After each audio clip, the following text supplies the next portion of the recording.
leaving behind his pen still full of ink, the pages of his journal and touch his brain, swollen from on top inspiration, every artist's greatest dream, but he did not use them. Not because he did not know how I wanted to, but because he was trapped in a world of fear, doubt, and low self-esteem. And so he did not want his writing to disturb the water, to turn the table, to change the world, to wake the sleeping masses, to create frown, to turn up nose by calling ugly, ugly, and stink, blood clot, stink. He did not want his writing to go against the grain of society's holy laws, against their Bible-belt religion, against their patriotic wars. And so he stifled his creativity while his pen screamed calligraphy and his journal cried tears, a word that would never be echoed by the souls of humanity like the dark side of the moon.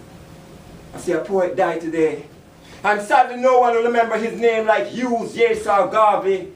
No one will visit his gravestone like Lennon, Poe, or Marley, because he was too afraid to spill his guts, too afraid to unleash his pent-up emotion for fear of being labeled too angry, too radical, too preachy, too revolutionary. So edit faces of mass murderers from his mind like Hitler, Rumsfeld, and Stalin, like Bush, Pol Pot, and Amin, like Cheney, Botha, and Bin Laden. He tried to wash away the human parasitic stains from his memory like AIDS and bloated bodies like civil wars and broken levees like refugee camps and bomb craters in Lebanon and Somalia, in South Africa, New Orleans, and Burma. He tried to tune out the voices of self-appointed diplomats, yelling up sentences and rhetoric from the United Nations pulpit, threatening to blow Mother Earth to bits with their bombs and their nuclear rocket. And sadly, I say sadly, the pen that could one day write the Nobel formula for peace was strangled today between the pages of a black journal like the dark side of the moon. I see a poet die today like a retrograding Mercury from self-imposed writer black, while deliberating with himself as to whether or not to write a poem to make the audience gasp, a poem to make the critics happy, a poem that would make him into an overnight celebrity, a poem that would receive thunderous applause and rave reviews instead of boos, a poem that would not blight his chance of getting into Hollywood, getting the record deal, getting the Grand Slam endorsement, getting rich, a poem that would, or a politically incorrect poem that would say, fuck capitalists and their capitalist trade trick. Fuck politicians and their self-serving politics. Fuck critics who drown poets in their spits while saying nothing about the corporate hijackers and the false prophet who have kept this world suffocating from the foul stench of oppression, economical starvation, spiritual castration, and political masturbation. I say, a poet died today like a total eclipse of the sun.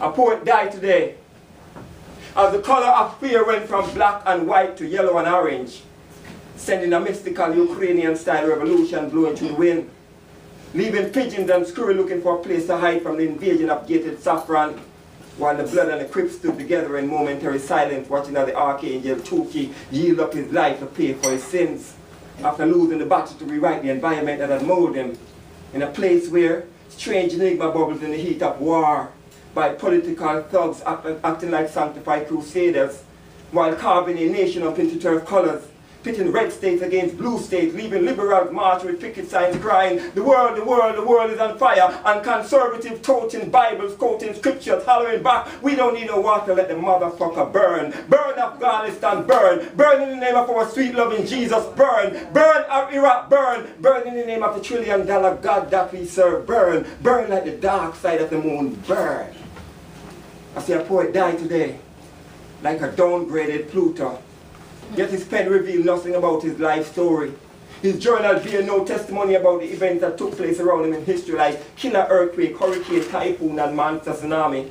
He said nothing about the puppets who stole election, or the clowns who tricked their nation into preemptive invasion. He said nothing about the boys who hid from Vietnam to escape their patriotic duties, using their Uncle Sam's army like it was their personal property. He said nothing about CIA blunder or a lying recruiter.